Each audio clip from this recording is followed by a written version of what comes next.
Welcome to the HRO 2012 Building and Business Show. As announced, my name is Ron Caruana. I'm Director of Danrae Waterproofing, and I'm here today to talk to you basically waterproofing, the good, bad, and we always get mixed up ugly, but anyway, it's Clint Eastwood's movie, but costly. Basically, I'll be discussing about waterproofing requirements, namely waterproofing practices, being the good, waterproofing failures, the bad, and the results of failed membranes, which is basically the costly. Waterproofing dates back basically to biblical days when natural bitumen and tree resins were used to waterproof boats.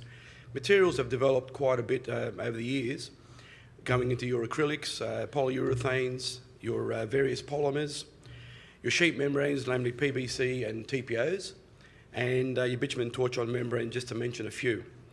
You would think that after 2,000 years we'd have this technique mastered, but unfortunately we don't as yet. The problem these days is that waterproofing isn't given the respect that it deserves, and that's the biggest problem. So what is a waterproofing? Basically, waterproofing is the application of water, resistant barrier, which is your membrane, and designed to prevent water from either entering or exiting a structure. So basically, you got your entering the roof through a roof or a balcony, or exiting through a bathroom, or through a tank or a planter box. Waterproofing membranes are commonly applied to internal areas like bathrooms, en-suites, toilets, laundries, occasionally kitchens, commercial kitchens, they're using them as well.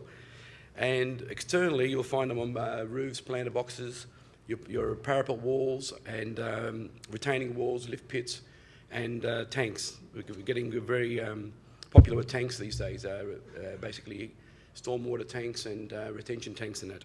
Okay, there's a tank.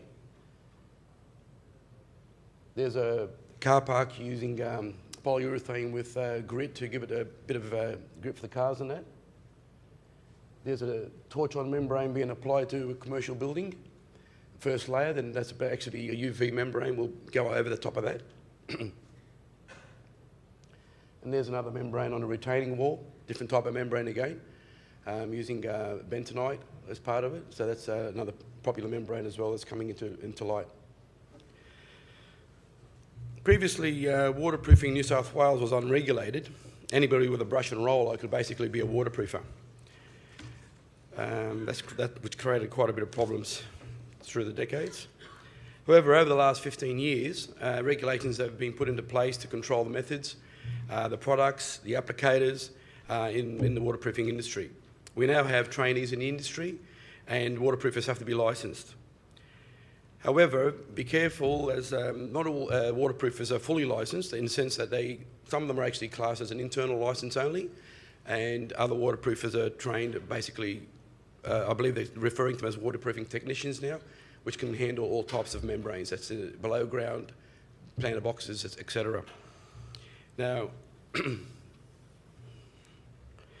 the updated, at the moment we've got the updated Australian Standard 3740, which has been updated 2010, basically waterproofing for domestic wet areas, and the fairly new, well, a couple of years old now, but the fairly new system of the AS 4654, which is the waterproofing membrane systems to exterior, which covers basically roofs, roofs, balconies, and touches slightly on planter boxes as well.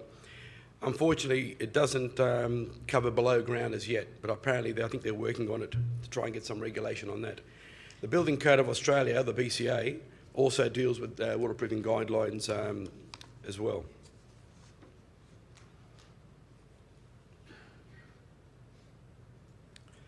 Now the standards, basically there are minimum requirements required for waterproofing area, and also go into the classification of membranes being your class 1, which is basically rigid systems, minimal movement or stretch properties, and you got your class 2 and your class 3.